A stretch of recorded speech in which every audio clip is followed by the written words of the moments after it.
Welcome back, friends. Today's lesson was about estimation of sums and differences of fractions using benchmark fractions.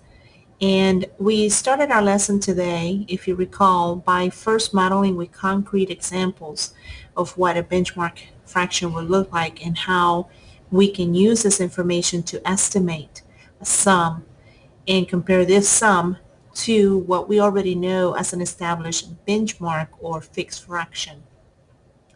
The benchmark fractions are really a quick way for us to estimate. It is a point of start, and it's not necessarily a way to calculate exact amounts, but basically it's just to estimate whether something is approximately the same amount as the benchmark fraction or if it's greater.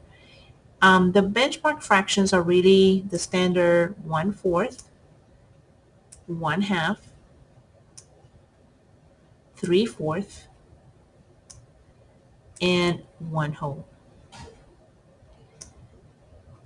When we are given an example to estimate, at this point, we were just given, at the beginning of our lesson, we were just given, for example, 6/10, and we were asked whether or not this fractional part, 6/10, named something that was equal to a fourth, greater than a fourth, equal to a half, greater or less than a half, equal to 3/4,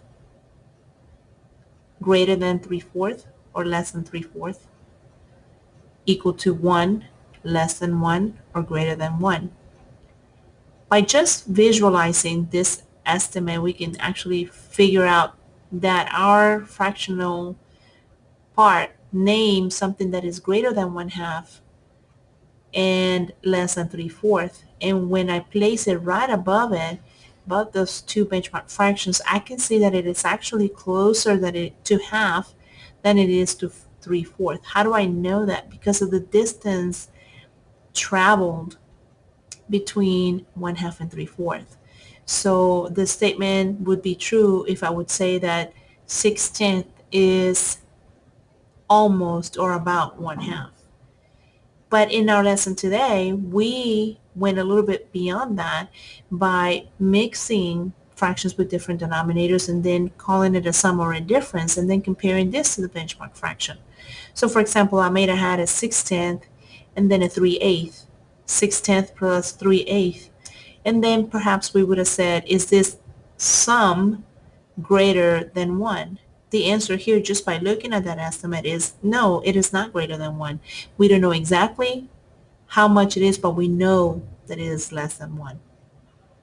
Same thing for differences. Perhaps we had, instead of 6/10 and 3/8, perhaps we had 6/10 and 2/5, and the problem asked us to take away 2/5. Well, by taking away 2/5, we know the remaining part, which is 6/10, is less than 1.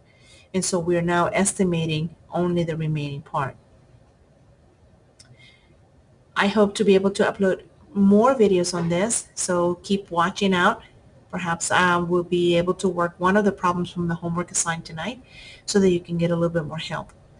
At this point, though, I hope that this is a good refresher for you to be able to work the problems out. Thanks. See you tomorrow.